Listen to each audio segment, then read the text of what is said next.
Beamer Tire and Auto Repair. Now with 3 locations across the Triad in High Point, Greensboro, and our new location in Kernersville. Beamer Tire and Auto offers full-service auto repair, all tire brands, free alignment checks, oil changes, and more. In Kernersville, check out the no appointment needed Quick Lube shop. Check out their thousands of 5-star ratings via Google and Yelp. They care because they know that you can go anywhere. So try a shop with a beating heart, not a bottom line. Beamer Tire and Auto Repair. Visit us on Facebook or at beamertire.com.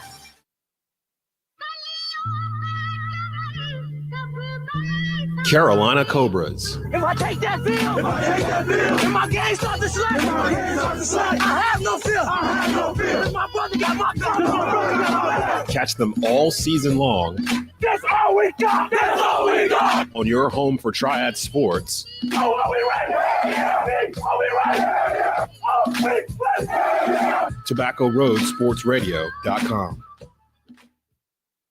Here at Tobacco Road Sports Radio, we ask the tough questions. Hey, you got any left-handed footballs? We're never afraid to tell you how we feel. Oh, we look like the damn bad news bears. We'll debate sports. We'll debate anything. Man, you lying. You ain't never met Martin Luther King. Not the way out. Yes, he did. No, he didn't. Yes, he did. No, he did not. No matter what, Tobacco Road Sports Radio has you covered. I'm going to come right back at him. Soldiers. You're listening to Tobacco Road Sports Radio. This is Coach Rez, head coach of your Carolina Cobras arena football team. You're listening to Tobacco Road Sports Radio.com, your home for Triad Sports. And you know this, man. Like to have everybody's attention for a moment. There's a stat. I don't like bringing up stats, but there's one stat about the Panthers. He's in the world is James Harden better scorer than Michael Jordan? No, he's more creative in that. Traveling is not creative, Brandon. No matter what the score is, and they've said it themselves, whether they're up 10, down 20, whatever, they know they can turn it on whenever. Why did you have to bring up the Cowboys in this conversation? Lived in Texas for 2 years and just could not stand to watch Cowboys football. All right, listen up. Welcome to The Rundown. Here's Desmond Johnson. And happy Saturday morning, beautiful Saturday morning. Here in the Triad, you are locked and loaded in with The Rundown. I'm your host, Desmond Johnson, per usual. Every Saturday morning, 10 a.m. on TobaccoRoadSportsRadio.com and on WWBG 1470 a.m. in the Triad. Larry Frank from Frankly Speaking Sports joining us this morning from Sports Illustrated. Skylar Callahan in the house.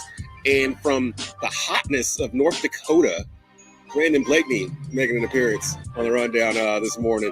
Loaded Saturday on Tobacco Road Sports Radio. If you missed Franchise Players or The Score with Brett Wiseman yesterday, those will be on later on this afternoon, starting at 12 noon. Sports Wire Live is on at 2:30. Our nightcap, Carolina Cobras versus the San Antonio Gunslingers NAL football action. Coach Rez got the boys on the road, leading the NAL right now. That game is a 8 p.m. kickoff. We will have that for you here on Tobacco Road Sports Radio as well. Starting off, though, glad we got Skylar, beat writer for the Charlotte Hornets, on with us this morning because there's a lot to talk about regarding what in the world the Hornets did over the past, 72 hours or so. In case you missed it, the Charlotte Hornets had the 13th and 15th selections in the first round of the 2022 NBA draft on Thursday night. Drafted who many considered the best center in the draft with the 13th pick. Ended up trading that off immediately. With the 15th pick, they selected who we had thought was going to be attached to them in the first place, Duke center Mark Williams. And then about a day or so later, the Hornets hire a familiar face to take the role of head coach, Steve Clifford. Many of you will remember. Took the Hornets to the playoffs twice in 5 years during the Kemba Walker era. Kind of popped up out of nowhere as a candidate and zoomed by Mike D'Antoni. Skylar, let's just start off. Let's start off with the hire first. How surprised were you that Steve Clifford was hired to coach the Hornets? And is this good or bad? Because I'm kind of seeing a little both here. I kind of understand why they did it, but in a way I kind of don't. So walk me through this here. Why is Steve Clifford the best choice for the Hornets right now? I don't know if he's the best choice, but it was kind of surprising. I wouldn't say surprising in terms of that he got the job, but I think when the rumors first started flying around that there was interest from both sides that was kind of surprising.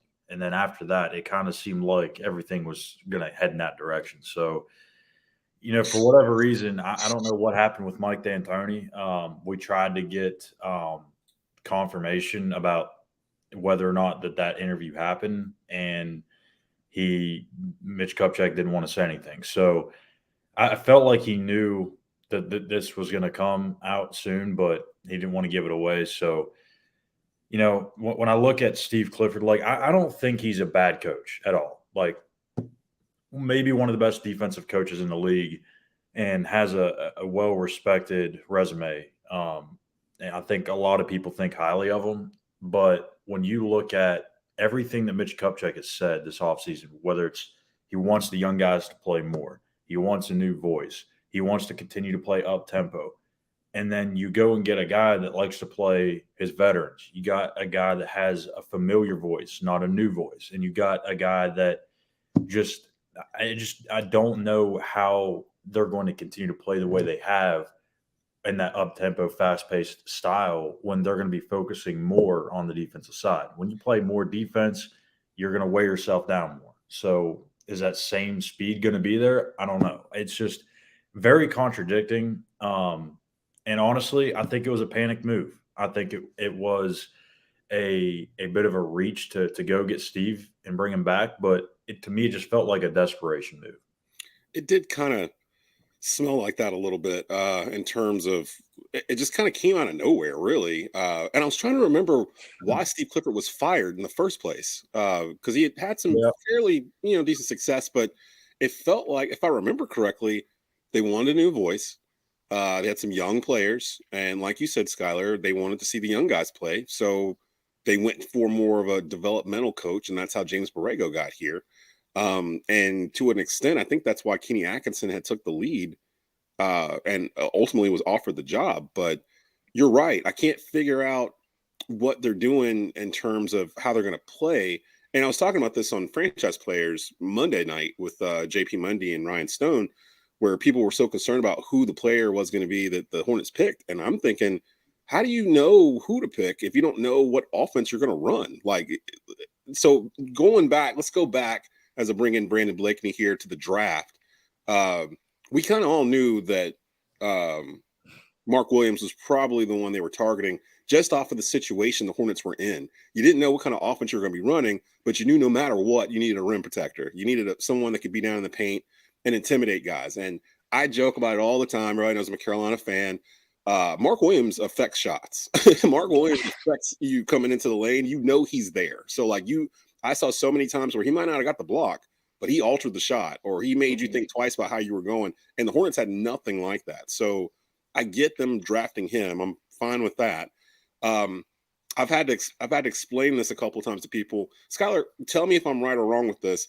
They traded off the 13th pick to create cap room so they could try to retain Miles Bridges, correct?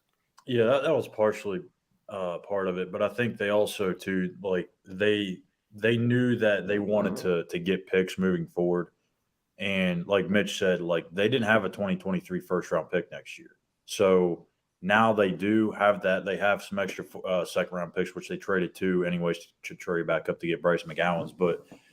I think some of it was to get some of that cap space, but I also think some of it was to make sure that they had extra picks moving forward. And I was going to tell you, I might write up something for Bryce McGowan for the Swarm, because I think Cup said that he was going to be a two-way player most of the year anyway. So I assume you'll see a lot of him in Greensboro, and I know a lot of people don't really know a whole lot about him. That's a big pickup. That's a very, very nice pickup. Tell me a little bit about him, because I don't know anything about this kid. What do you know a little bit about him, Brandon? Picked up in Minnesota. Yeah, I covered him in high school, man. 6'6", big-time athlete, 3-level scorer, and I think his best basketball is definitely ahead of him. He's a young kid, coachable. I think he's going to be exciting, and he's going to be a familiar name because he's from South Carolina, went to Nebraska, but he's from South Carolina. So, there will be that familiarity there, and I think he'll fill some seats too, man. So, okay, I got questions then, because now this really doesn't make the Steve Clifford pick make any sense, because it feels like I'm trying to think. Yes, he was playing a lot of veterans when he was here the first time, But as I look at this roster, the veterans are like Gordon Hayward is 30. Like the rest of them are all like under the age of 30. There are no veterans really. They're all like in mid 20s or whatnot. So maybe that changes how he goes about his rotations. Larry, what were your thoughts watching this? You texted me yesterday afternoon. I think you were the first one to text me that they had hired Steve Clifford. What were your thoughts when you saw the news? And is it a good look or a bad look for Charlotte? I'm torn, and I'll tell you why I'm torn on this pick. First of all, Steve Clifford, he was here once before. I'm not into these organizations. I think the only team that was ever successful bringing coaches back once they let them go was the Yankees and Billy Martin. But other than that— They let him go like 6 times, though, didn't they? Yeah, but I'm just not a favorite because there was a reason you let him go the first time. Why are you bringing him back? That's number one. Number two, if you look at Steve Clifford, and if I remember Steve correctly, I think he was with the Magic at one time. It was with the Hornets. The one thing I noticed about Steve, and I don't know, first of all, he's made the playoffs 4 of 7 years he's head coaching. One of those, remember, was the COVID era where they did that play-in tournament to see. So he was only 33-40 that year, even though he gets credit for making the playoffs, which is not a good year. But it seems like every team that he takes over, he starts out successful, but he deteriorates as the years go on, which is exactly the opposite of what you want a coach to do. They may start out real slow and then get better, but that's not Steve Clifford. Also, Steve Clifford is a defensive coach, and I think that's what Michael Jordan really liked about him. He has been known to take defenses and do real well. And, this is the problem I have in the NBA. Just because you're a well-respected assistant coach does not mean you will be a well-respected head coach. Okay? This guy has had his chance. So say he's made the playoffs 3 out of 7 years. I'm taking the COVID year out of it. And I think 2 of those playoffs were first year as a head coach in 2 different organizations. So what has happened, the rest of it, they put his formula in place. They get used to his formula or system, whatever way you want to word it, and it doesn't seem to work correctly in the NBA. I'm torn between it.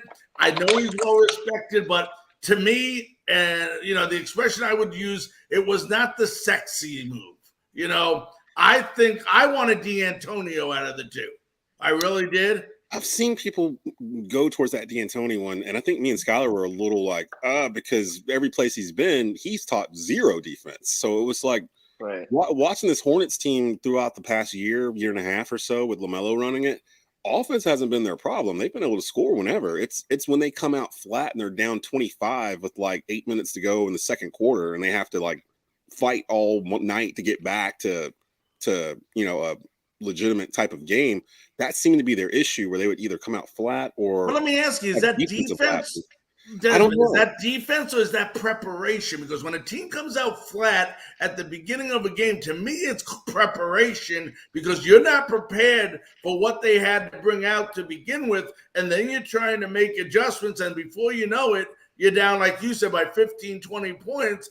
And now it's time to play some offense because you got to start scoring. So I agree with you that 3-point attempts in a game and that kind of stuff, where they're just launching a 3 every time they come down. Right. And so I agree with you that they did hurt Charlotte at the beginning of the games, but I don't know how much defense that was versus preparation. And we're not going to know until this year because, was it Borrego not preparing the team correctly for what the other team had to bring in the first quarters? And you've seen them in many games come back and just not enough to win games.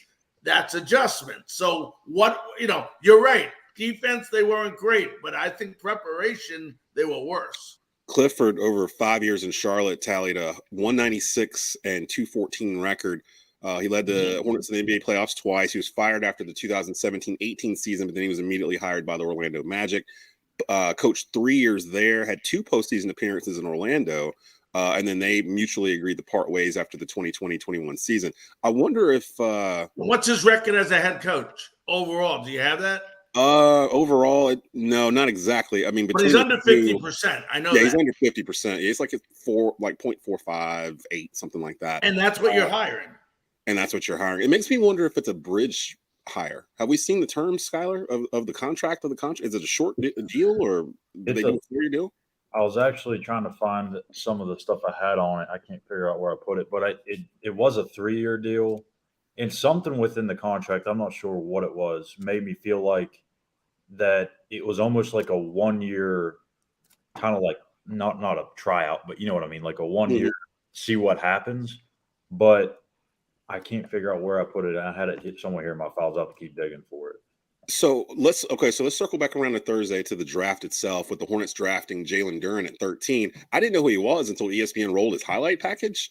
Wow. So I was like, yo, who is this? And like I started watching him. I'm like, yo, I like this guy a lot better than Mark Williams. And then literally like 10 minutes went by and they were like, yeah, they're trading him off to Detroit or something like that. He ended up, I believe, ended up with the Knicks when it was all said and done. No, he ended up with the Pistons. He got traded to the Knicks and then to the Pistons. So thoughts on this, because they get, if I'm correct here, the compensation that the Hornets got for this, they got first rounds, right? Well, they got a bunch of second round. They got a first round pick from Denver next year. They got the Knicks second round pick next year, Utah's second round pick next year, Dallas's second round pick next year, or Dallas or Miami. It goes to whichever one's the higher one. And then 2024, the Knicks second round pick. Kupchak mentioned that he loves stacking, second round picks up. It's a lot of them. I don't know what they're going to do with them, but Skylar mentioned it earlier on the program that they didn't have a first. I think Atlanta has it next year, and more than likely it'll be used. So there you have it. They moved that trade off so they could have that one. Plus, people forget they had 3 first round picks last year. Like, everyone's all complaining that they didn't use this pick on somebody. I'm like, A, who was it in this draft that they could pick at 13 that was going to be a game changer to the point where you're all complaining that they didn't take him?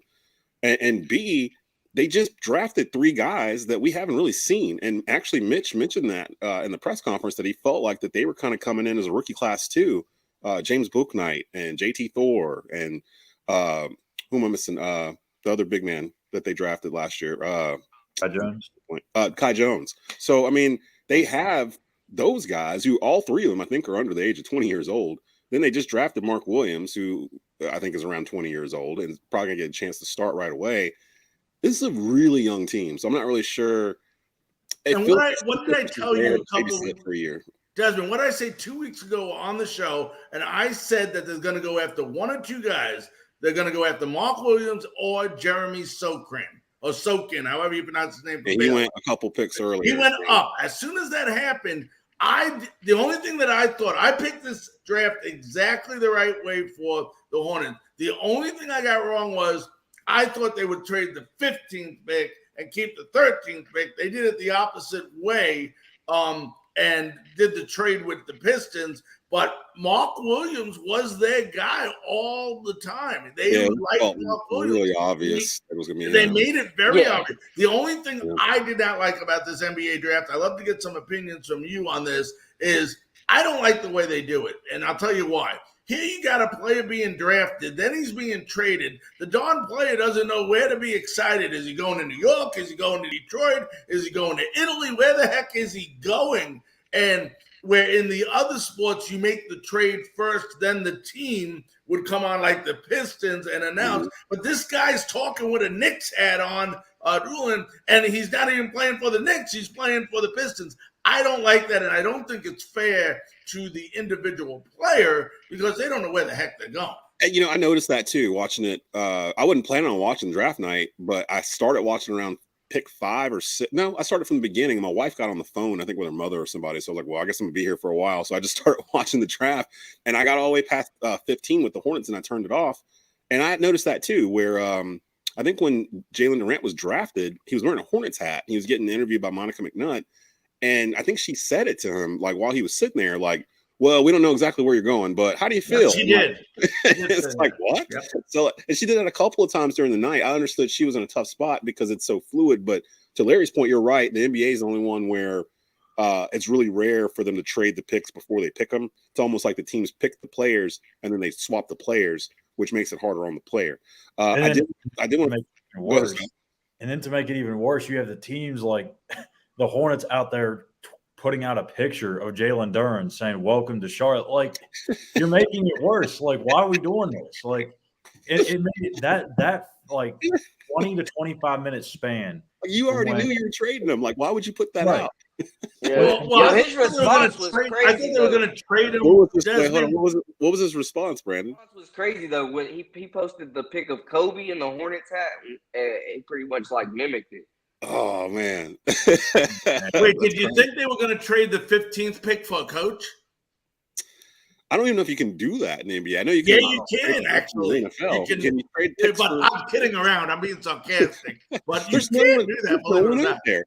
I got to a point, I think Friday, right before they announced Clifford, where I'm thinking, well, who's out there? There's nobody out there. There's no one left. Like, who's left for them to hire? Quinn Snyder's not coming. Mark Jackson. I've turned on the Mark Jackson idea. Like, I read an article about Mark Jackson. I know which one you're talking about. I think we talked about it last week, and about how he got let go from Golden State, and a lot of it was not put out. That the man is very, very, very religious and pushes his religion on his players, and there was a big turnoff, and that's why he hasn't been hired since he got let go from Golden State. Something else too I want to mention real quick before we talk about the top of the draft, and we got to hit a quick break. I've seen when it comes to Mark Jackson, when the Warriors won, I saw so many people on Twitter trying to give flowers to Mark Jackson for this win, this victory. Mark Jackson hasn't coached the Golden State Warriors in 8 years. Like, this isn't even the same roster like that he had way back in 2014 when he was coaching this team. Steve Kerr deserves all the accolades in the world for being the head coach of this team and getting them over the hump. Mark Jackson. Yeah, he did. He did get him over the hump, but Mark Jackson handed him gold. Like, the core is still the same. But he handed him gold, but he didn't know exactly what it was when he handed it to him because they were.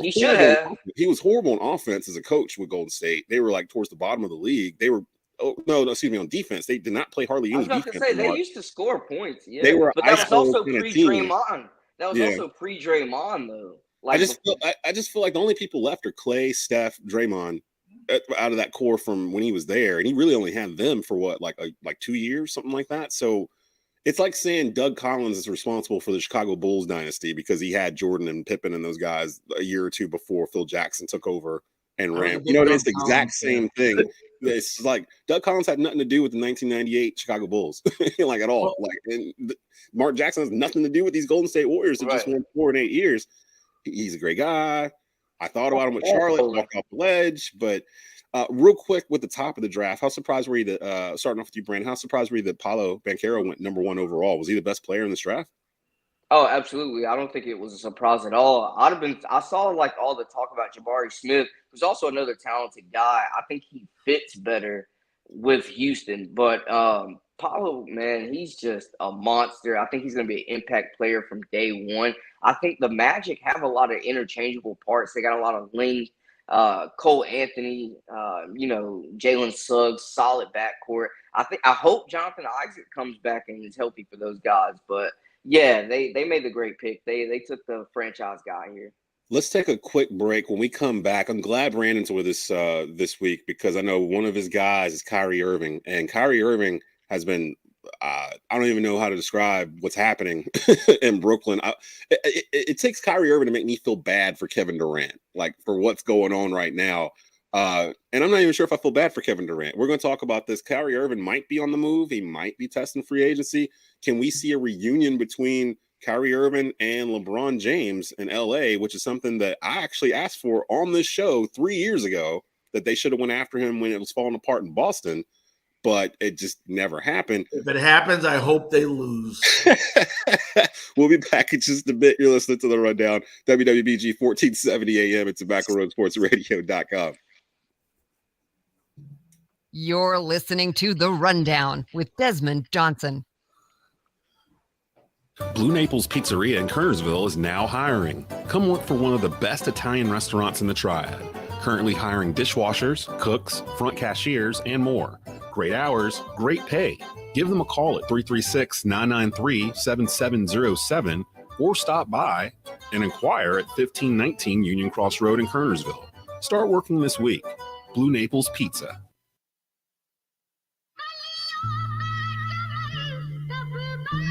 Carolina Cobras. If I take that field, and my game start to slide, I have no fear. My brother got my gun. Catch them all season long. That's all we got. That's all we got. On your home for Triad Sports. Oh, are we ready? Are we ready? Oh, we ready? TobaccoRoadSportsRadio.com. Hey, are you sitting around wondering how much your house is worth in today's economy? Well, wonder no more. Just ask your agent. Jenny Fulton with Allen Tate Realtors can help. Contact Jenny today for a free analysis on your home. Call her at 336-978-0041 or email at jenny.fulton@allentate.com and get the easy process started today. Why wait? In the market to buy? Jenny can help you find a perfect home in the Triad also. Jenny Fulton, Allen Tate Realty. Call 336-978-0041. Start the process and ask your agent today. Welcome to The Pit Stop, the only radio show produced in the Triad dedicated to Bowman Gray coverage every single week. Join host Brett Wiseman for exclusive coverage and interviews with your favorite drivers at the Madhouse, plus recaps of the previous week's races, coverage of all divisions, modified, sportsman, street stock, and stadium stock. Tune in every Monday night at 8 p.m. on WTOB 980 AM and 96.7 FM, or throughout the week during the season on TobaccoRoadSportsRadio.com. This is Davis Troxler, the proud owner of North Carolina Golf Academy and the Director of Instruction. Don't let your golf game suffer from this dreary winter season. Come hit some golf balls, take a lesson. You can call us at 336-324-2374 for details. Thank you, and keep it in the fairway.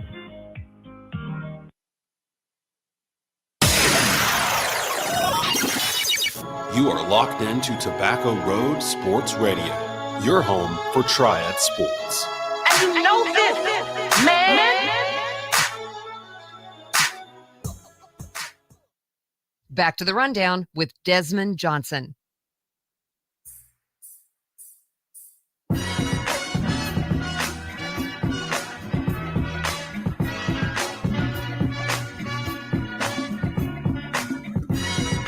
Happy Saturday to the Triad here on TobaccoRoadSportsRadio.com. You're locked into the rundown with your host. That's me, Desmond Johnson, Brandon Blakeney, Larry Frank, Skylar Callahan in the house. If you want to leave a hot take, comment on something one of us might have said, give your opinion, you can actually do so to interact with us live. Just go to our Facebook Watch, YouTube channel at Tobacco Road Sports Radio, Twitter at Tobacco Radio, or LinkedIn. Watch the show, comment, have a little fun. Our buddy Kyrie Irving's back in the news. As we bring back in the panel with Skylar, Brandon, and Larry. Kyrie is an interesting dude here. He's just, I don't know what to do with this guy. So apparently Irving and the Brooklyn Nets have come to some sort of impasse in terms of an extension for him. And he has actually had the audacity to give them a list of teams that he would be willing to do a sign and trade for if it can't work out from there. I think he has until Wednesday to opt in to his player option, which is like, I think $39 million or something for next year. His list was an interesting list. It includes the Los Angeles Lakers, the LA Clippers, the New York Knicks, the Miami Heat, the Dallas Mavericks, and the Philadelphia 76ers. None of those teams have the cap space to sign him without Brooklyn cooperating on a sign and trade. And sources are saying that some of those teams aren't even interested in acquiring him. I'm going to give the floor to Brandon first because Kyrie is one of his favorite players. What in the world is going on? And if you're Kevin Durant, what do you do now? I know he said that it's his choice and that he needs to work it out on his own and then he'll see what to do from there. But A, if you're Kyrie, what's the long play here? What are you trying to do? And B, if you're Kevin Durant, what are you doing? Because are you looking to get traded off someplace yourself? You just signed a long-term extension with the idea you're going to have James Harden and Kyrie Irving with you. Harden is now gone because of apparent friction with Irving. What's happening? Tell me what's your opinion here, Brandon? Because your boys, it seems like every week it's something with Kyrie, and yet again, Brooklyn ain't played in like a month and some change. Probably longer than that, like going on 2 months. What's the deal with Kyrie? Hey, man, y'all know Brother Kai marches to a beat of his own drum, I think, honestly, man, he's trying to win a couple more rings and bounce. Kyrie doesn't strike me as the type of guy, and he's kind of said it that, he's going to play a few years, enjoy the game, give us a few shows, and he's going to be out, man. So, I mean, I'd say in the next probably 3 years, man, Kyrie, if he gets him a couple rings, he's probably going to retire and go live his life. He's obviously interested in other things more than or just as much as basketball as it comes off. But I think, man, he wants to go back to LA. I feel like, or go to LA, I should say. Man, I think he wants to reunite with LeBron. He saw that it was not sweeter on the other side. The grass was not greener. No. He is not winning championships without LeBron. I think he's realizing how good he had it. He's grown. He's matured since that time. And I think he realizes, man, hey, I might have messed up. I think he ends up in LA. I think that they make that work. I think he goes to the Lakers. And then I think Kevin Durant is up out of there. If I'm him, I'm trying to get down to Miami as quick as possible. Ooh. Like, I hate both of these guys. I feel like they're destroying the league. It's like you can't figure out. We just had the past two NBA champions were built through the draft. Milwaukee, Golden State. Yeah, they added pieces here and there, but their cores were drafted to the point where even Adam Silver, when he opened up the NBA draft on Thursday night, I took notice that he mentioned that in his opening speech, that the past two champions have done it from this night, from the draft, and blah, blah, blah. It was almost like he was saying this is the right way to do it. And it seems like the trend is going back that way. Instead of grouping up like 3 stars and a bunch of like vet men around them, it's like if you got 2 guys, which is the way it used to always be, if you got at least 2 guys, they're like top 20, you got a shot to do something. Mm-hmm. And it feels like Kevin Durant and Kyrie Irving have almost tried to hit a cheat code of some sort to kind of short step to get to the finals and win rings, with the idea that 20 years from now, people aren't going to talk about how they got the rings. They'll just show them with 2 rings or 3 rings or whatever. But in the case of Kevin Durant, I've already said, I don't think I can ever put him in my top 10 of all time, just because of the movement that he's had and the teams he's played for and what he's tried to do. Kyrie, I agree with you, Brandon. I think Kyrie might retire in the next 2 or 3 years. So, I mean, yeah, I think so. Skyler, beat writer for the Charlotte Hornets. How long for Kyrie Irving's in Charlotte? No, he's not coming here. But I wish. Out of this list of teams, which would be the most likely for him to land with? The Lakers, Clippers, Knicks, Heat, Mavericks, 76ers. I mean, I think LA makes probably the most sense, but I mean, he did have a lot of interest in going to the Knicks before he went to the Nets. So I think that's a possible spot. I'm just with you, Desmond. Like, these guys like Kyrie, KD, even LeBron, like, I just can't stand the ring chasing. Yeah. Like, just go and be where you are. The team. You hear that? LeBron, he said. Yeah, and LeBron. And LeBron's getting knocked down because of it, I think. But now, if he stays with the Lakers and maybe wins another title or something like that, then it's going to elevate him to a different level. But if he bounces, But if he bounces from LA, he's going to end up back in Cleveland at some point. LeBron, you think? You think he would go back to Cleveland? I was thinking the same thing, Brandon. I think so. I don't know. I mean, that's just the thing is, when you see teams like Golden State and Milwaukee win it, like, you appreciate that because they actually did the work. They went out there and built that thing organically. And that's what Mitch Kupchak wants to do with the Hornets. Now, whether or not that's going to work, who knows? But he drafted LaMelo Ball. The Hornets drafted Miles Bridges. Like, they're drafting these guys. They're not – I understand fans are getting mad because they're not going out there and trading for DeAndre Ayton, or they're not going to probably trade for Miles Turner.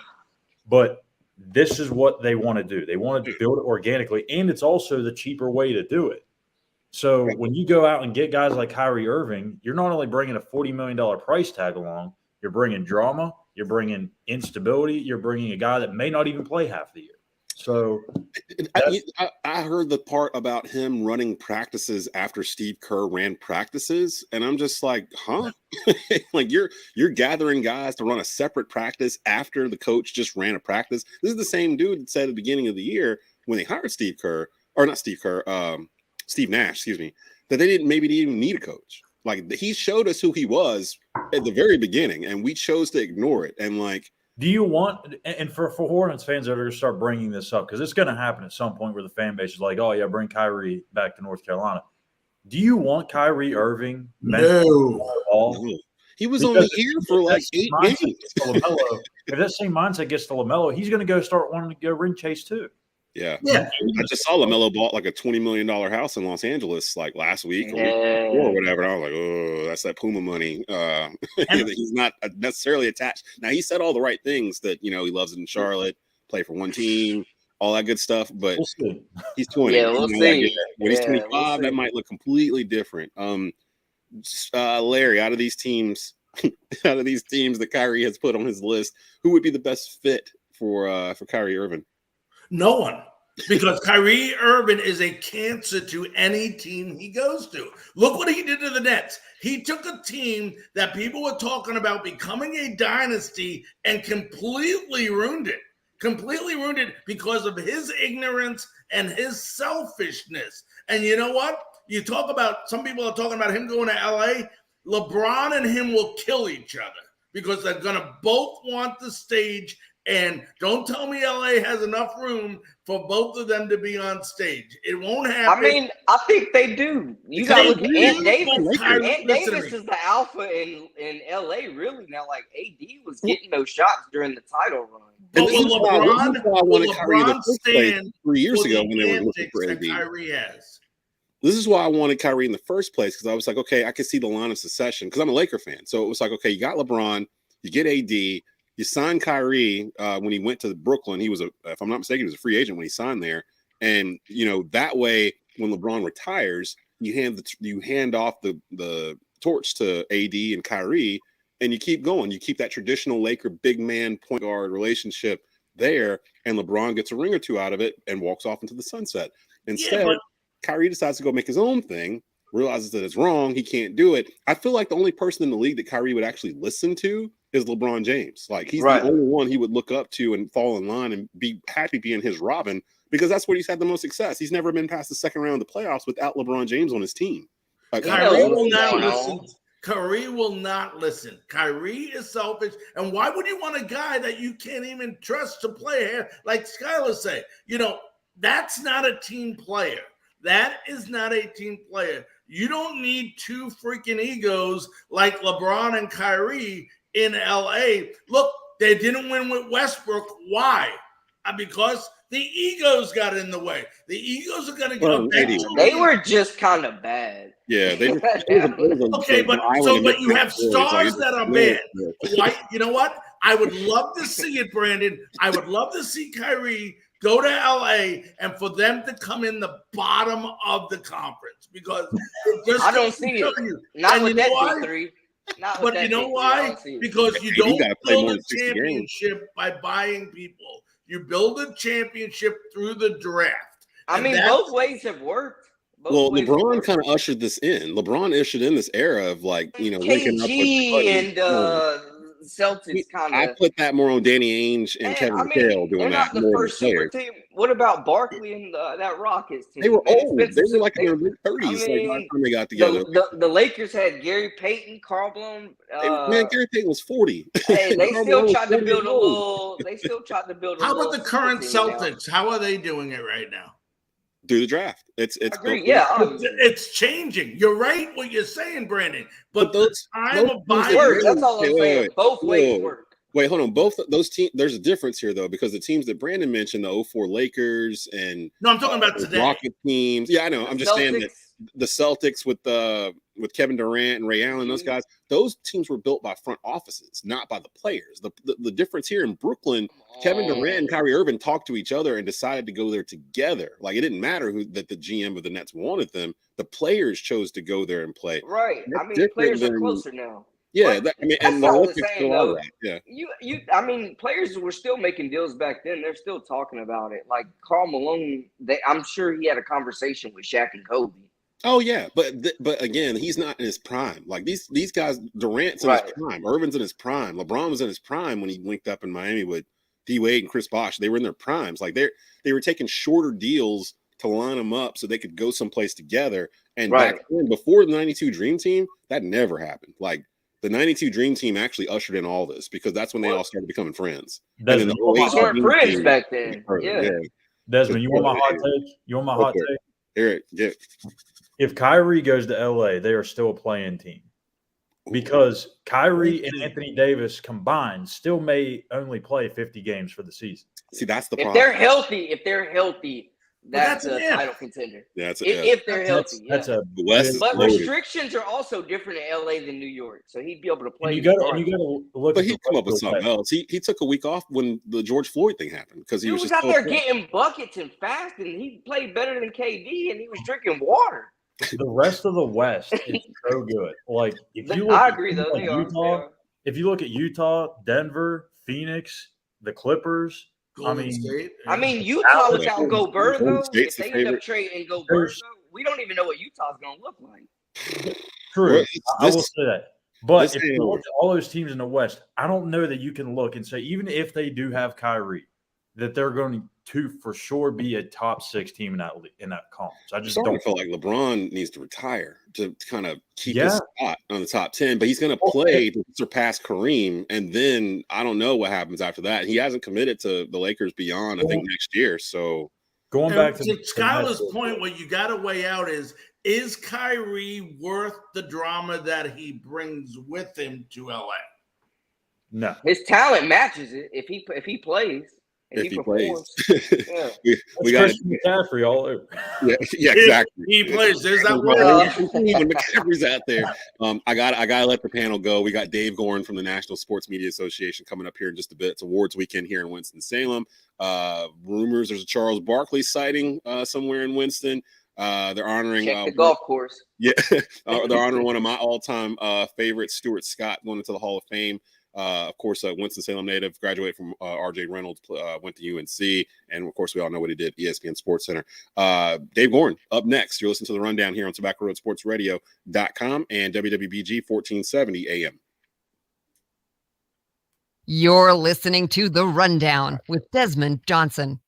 Beamer Tire and Auto Repair, now with 3 locations across the Triad in High Point, Greensboro, and our new location in Kernersville. Beamer Tire and Auto offers full-service auto repair, all tire brands, free alignment checks, oil changes, and more. In Kernersville, check out the no appointment needed Quick Lube shop. Check out their thousands of 5-star ratings via Google and Yelp. They care because they know that you can go anywhere. So try a shop with a beating heart, not a bottom line. Beamer Tire and Auto Repair. Visit us on Facebook or at beamertire.com. Back to The Rundown with Desmond Johnson.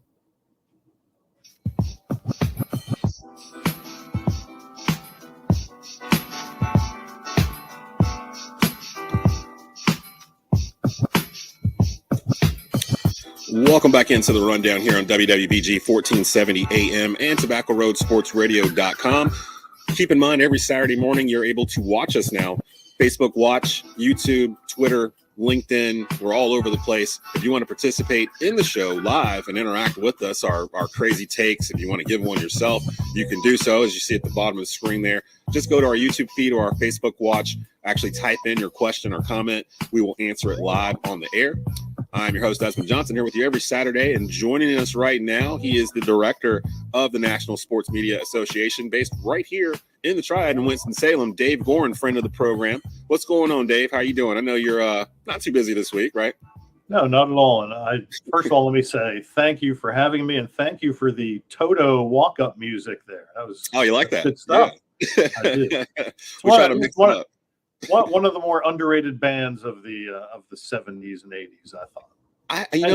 It's crazy too, because my friends look at me like I'm nuts because I listen to all kinds of stuff. My mom exposed me to a lot of like 70s rock and just like 80s stuff. Back when radio played everything like on one station, I'm just kind of used to that. And then coming from 90s hip hop that was heavily sample digging in the crates type stuff, that's where you go back and find stuff like that you can flip into other things. So I have a soft spot in my heart for the classics and the good stuff when you actually had to go in the studio and actually play instruments and make music.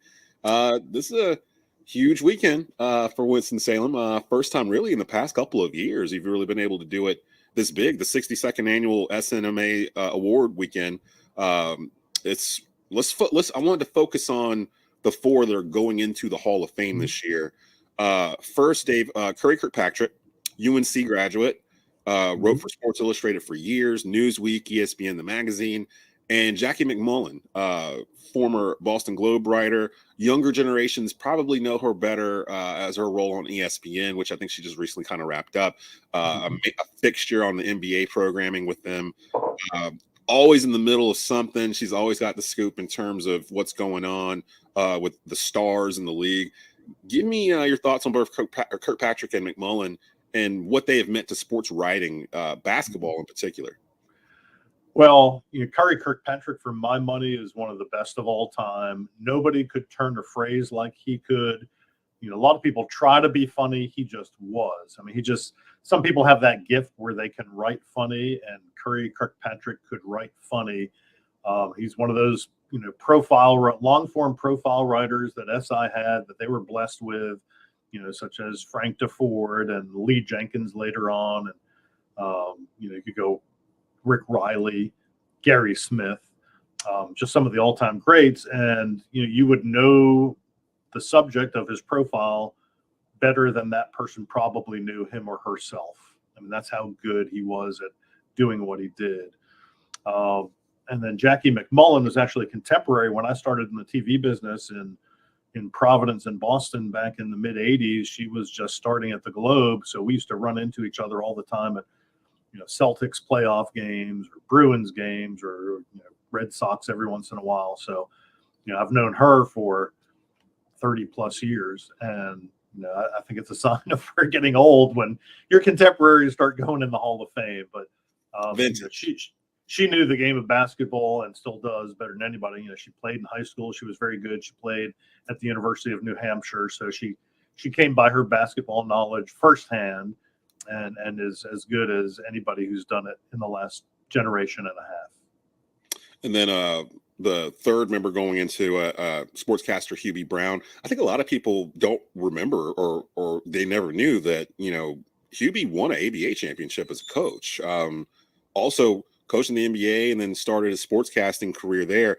The one person, though, that's going into this class that I can say has had a major influence on how I talk and report on sports is none other than Winston-Salem's own Stuart Scott. I remember as a kid watching ESPN Sports Center. Like Sports Center was like must-see TV, like when Stuart was on that 11 o'clock Sports Center with him, Rich Eisen, that pairing at night, and then Scott Van Pelt later on with him. He had a way of explaining a sports story that was just so unique to the medium at the time. And I know he had to go through a lot of things to break glass ceilings to even be able to do that at ESPN. A lot of people don't know. Graduated from R.J. Reynolds in 1983. Graduated from Carolina in 87. Synonymous with ESPN. Talk a little bit to me about your thoughts on how Stuart changed the way that we all do sports highlights now. Because really, that type of Stuart Scottness that he was doing, that I don't want to call it looseness, but it was just kind of a certain fingerprint that he had when he would do a highlight. You see it sprinkled all over now across the country, no matter where it is, of people trying to lace humor and that kind of thing into it to keep it exciting. He really kind of, in my opinion, kind of started that. Give me your thoughts on Stuart getting put into the Hall of Fame. Yeah, I think, we talked about when we were talking about the music, how, he kind of was the first one who brought a little bit of a hip hop sensibility to doing what he did. I think there were people who were funny before him. Keith Olbermann, Dan Patrick kind of laid that blueprint at ESPN on Sports Center. And then they all had that at that time, the 80s and 90s. And but Stuart, was one of the first people of color who actually brought that cultural way you talk to TV or radio. And obviously, as you just said, that opened the door for people who might look like him, who said all of a sudden, well, you know what, it's okay to talk the way we talk. And so, yeah, that's he's a first. He's one of the people who broke the barrier and unfortunately passed away way too young. His daughters will be here to accept his Hall of Fame plaque. And you talked about Scott Van Pelt, with whom he worked, who's one of our national sportscasters of the year. He will present Stuart for induction. What better person to do that than, than SVP? So it's kind of putting a nice, neat bow on that package. So, and to do it in his hometown, I think makes it more special. Talked to his high school principal, Stan Elrod, the other night. He's going to be there on Monday night, and he talked about just what a great young man Stuart was. He said he was president of the Key Club at R.J. Reynolds High School. Played football, and was just a tremendous human being. So to be able to take part in that, and he was another contemporary, a little bit younger than me, but I worked alongside him at a couple live shots. I remember NCAA basketball tournament in Charlotte at the old Coliseum that's since been torn down. He was working at WESH in Orlando. We were sister stations when I was here in Winston-Salem, and standing 5 feet from him, doing our 6 o'clock and 11 o'clock, sports hits. So, and last time I saw him, I was at a little ESPN compound tour when they were doing Monday Night Football at Panthers game in Charlotte, and had access to their talent trailer, and we said hi. You could tell though, Stuart, and he was sick then, but you could tell he was focused on his job and very businesslike. But it was good to see him, I guess, one last time before he passed. Yeah, taken much too soon from the world. I think it was age 46, I believe it was, something like that, in 2015. So, again, I think Stuart, honestly, I don't know if I would be here doing this with Tobacco Road if it wasn't for Stuart Scott. Like, I really honestly feel like every once in a while I'll throw out the who's your table of four. If you could sit down with 3 other people for dinner in the sports world, who would it be? And Stuart Scott is one of the 3 that I would have at my table, along with Michael Jordan, and I don't know who the 4th one would be right now, but those 2 definitely, they never change. It's always Jordan, Stuart Scott that I would have at that dinner table. And he filtered in like a new way to do this. And I think he made it where before maybe I might have had to change who I am or how I speak or present myself on a medium like this, just because it was the norm. He kind of made it where you could figure out a way to integrate, your own experiences and your own background and turn it into more you, like, allowing the viewer to tune in for you as opposed to you. News. Yeah. That was one of his sayings, you be you. You be you. So, shout out to Stuart Scott and his beautiful family. He'll be honored this weekend as well. The director of the NSMA, Dave Goren, joining us here this morning on the rundown.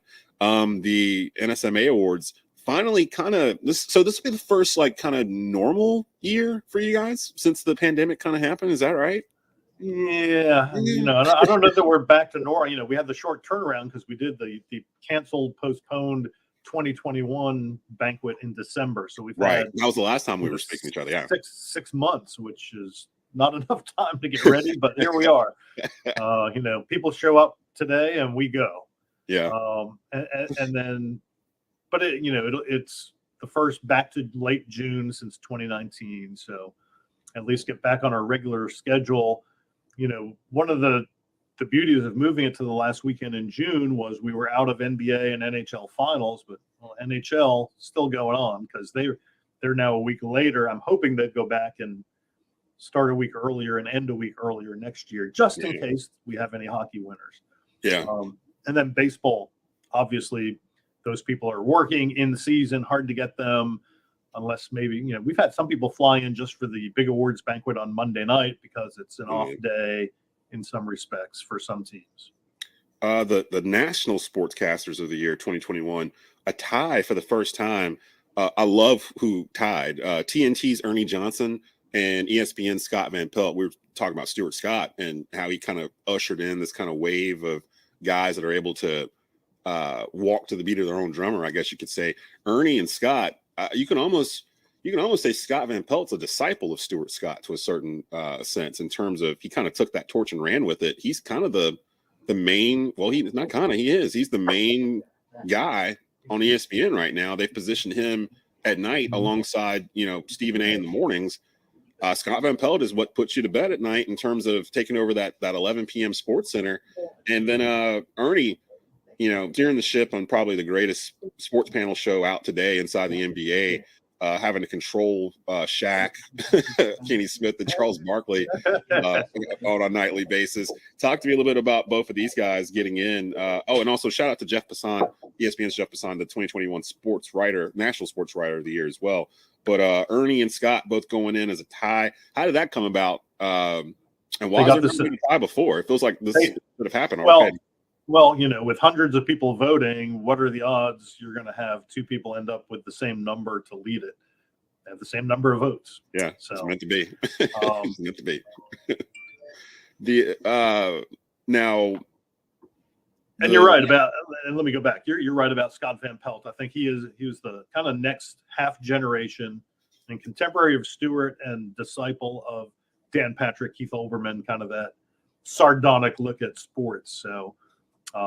He's coming in, I think, off a family vacation, so glad we're getting him. And then Ernie Johnson, I don't know anybody can control those three on that show. Yeah, I don't know if that's the right word. And it's just, if his humanity doesn't come through that TV camera and the TV screen, I don't know what does. So I couldn't be happier in the two that tied for that award.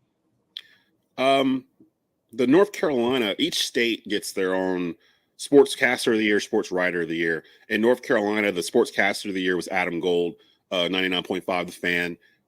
Here in the Triad, up until recently, you're able to hear him middays. And then Sports Writer of the Year, a friend of Tobacco Road, Joe Person from The Athletic, the Carolina Panthers beat writer. Talk to me a little bit about Adam and Joe. With Adam, he came in and over really the course of was it before the pandemic? I think it was right before the pandemic.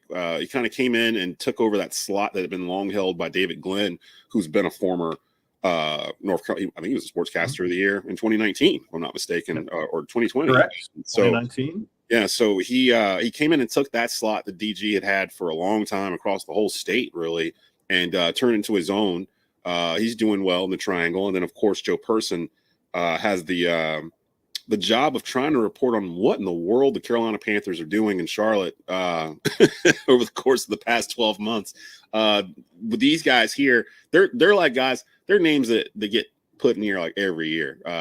Talk to me a little bit about what's the process for like the Sportscaster of the Year? What do you do to kind of figure out your nominees for these states and then and electing winners? Well, typically our members get to nominate. It was up to 3. This past year, we decided to open it up to 5 people for each position in their state. And we now take the top 5 for each position, and those are the finalists, and the members get to vote in December. And they get to pick them until December 31st, and then I start calling them all. So 2 worthy winners, Adam, New York native, but he's been here forever. And I think it might have taken the Triangle a little bit of time to get used to, a carpetbagger from the University of Maryland who's from New York and, talks that way we Northerners do. But he is so well versed in everything. I consider myself a hockey guy. I follow him on Twitter and all of his tweets because he covers the Hurricanes regularly. He does. He's spot on with all of his analysis. And then Joe Person, because he writes for The Athletic, it's all Panthers all the time. That's his beat. He lives it. He breathes it. Whatever you want to know about the Panthers, he's your guy. And we actually, me and Joe have been playing hot potato with the phone the past couple of weeks. We'll have Joe back on I'd imagine sometime in July as mini camp's about to kick off for the NFL. Here in just a couple of weeks. And then finally, NSMA Director Dave Goren here with us Saturday morning, getting ready to kick off NSMA Award Weekend. I've seen it on social media. I saw it pop up a couple times. Are we getting a Charles Barkley appearance here this weekend? What's the deal with that? How did that come about? If you noticed, one of the posts said we, in all caps, think I was going to say, yeah. Barkley is coming. So here's what happened. Curry Kirkpatrick, Hall of Fame inductee. At the Final Four, he asked Charles to present him for induction. And Charles said, I'll get back to you. Well, he didn't hear from him right away, so Curry asked Leslie Visser, and she's coming to present him for induction. And then he asked Bob Costas, who's done a video for him that we will also play. And then 3 weeks ago, Charles got back to Curry and said, I can do it. My schedule is clear. I'll be there. So I said to Curry, who called me and told me, I said, well, let me know if he needs a hotel room, if he needs a ride from the airport, we'll hook him up. And I don't know that Curry has talked to him since. However, Turner Sports' PR guy, Nate Smeltz, who I've dealt with for, the Ernie Johnson and they had the best documentary, the inside story on Inside the NBA. Yeah, great stuff.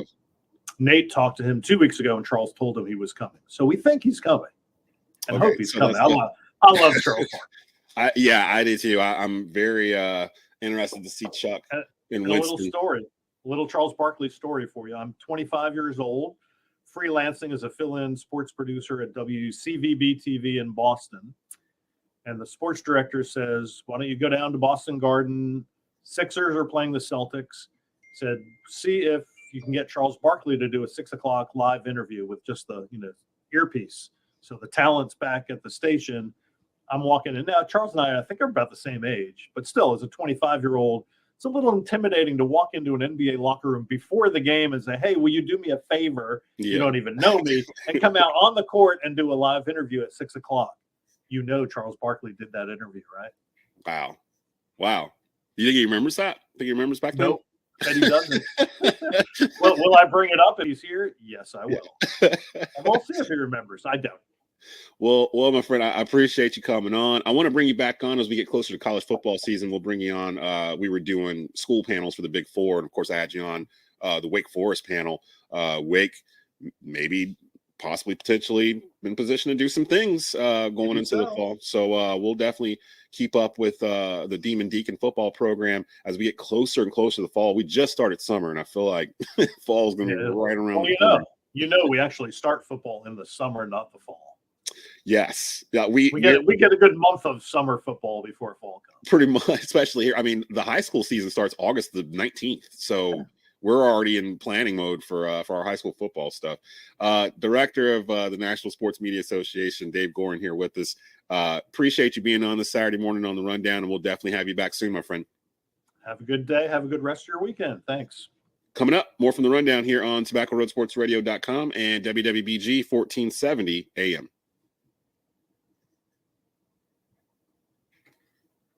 You're listening to The Rundown with Desmond Johnson.